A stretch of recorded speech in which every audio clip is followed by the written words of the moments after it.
Hello, welcome to Robin's Daily English. We know good presentation skills are the most important skill because if you have effective presentation skills, this means you are good at communicating. However, one of the key facts of an effective presentation is its structure. A good structure helps you remain calm, stay on topic, and avoid any awkward silences during the presentation. A typical presentation structure covers all the vital sections and is a good starting point for yours. It allows your audience to easily follow you during the presentation. Now let's see the different parts of a typical presentation. Part 1. Greeting. Before you start delivering your talk, greet the audience. For instance, you can greet like this. Good morning, dear ladies and gentlemen, or good morning, dear colleagues. The selection of greeting depends on the time of your presentation as well as on the types of your audience. Based on the time of the presentation, you may say good morning, good afternoon, or good evening.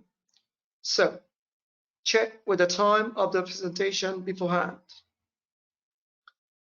Also, check about the target audience's gender beforehand.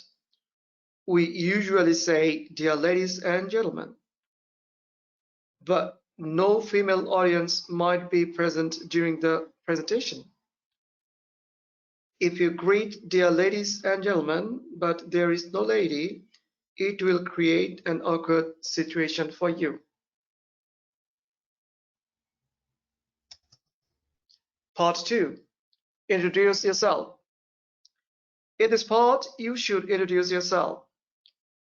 Your introduction should include your name and job position as well as the name of the organization that you are associated with. For example, if your name is Tony Morrison and you are working as the marketing manager of global IT company, you can say, my name is Tony Morrison. I'm the marketing manager of global IT company. On the other hand, if you are a student and doing the BSc software engineering at X university, your name is, let's say, Jenny Anderson. You can tell, I'm Jenny Anderson, a student of the BSc Software Engineering at X University.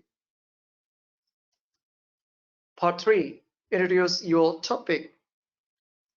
In this section, tell your audience what you are going to talk about in a concise, organized manner, and tell them why the topic you are going to present is relevant. Your audience needs to know that what you are presenting is important. So tell them a few important points about the topic that you will discuss elaborately later. For instance, your topic is ultra-fast accounting software and you would like to introduce this to your audience.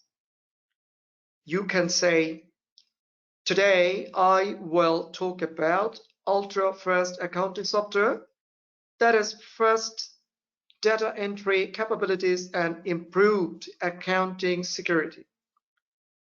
Ultra-fast accounting software has already gained the trust of the corporate sector. Here, based on my experience, I would like to draw your attention to an important issue, that is question session. In this section, you should share your policy on question session. Usually, during any presentation, the audience asks questions. But if the audience asks questions on and on during your talk, it may detract your attention. So I would suggest you share your question policy with the audience before you go to the next stage. But how will you say? You may say, Dear audience, or dear ladies and gentlemen, if you have any questions, please ask me at the end of the presentation. For your convenience, I have reserved the question session for you.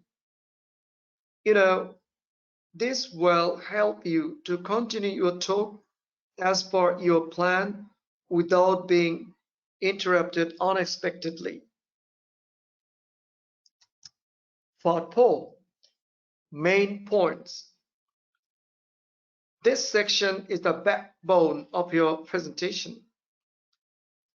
Before you start with the slide presentation on the main points, tell a short, relevant story.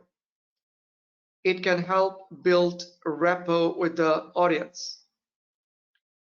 You must deliver your statement with confident body language and verbal tone.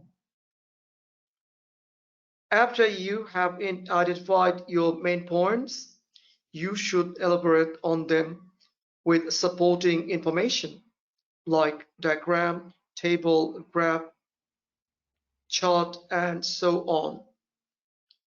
Use the supporting information to add color and interest to your talk, but avoid detracting from the clarity of your main points.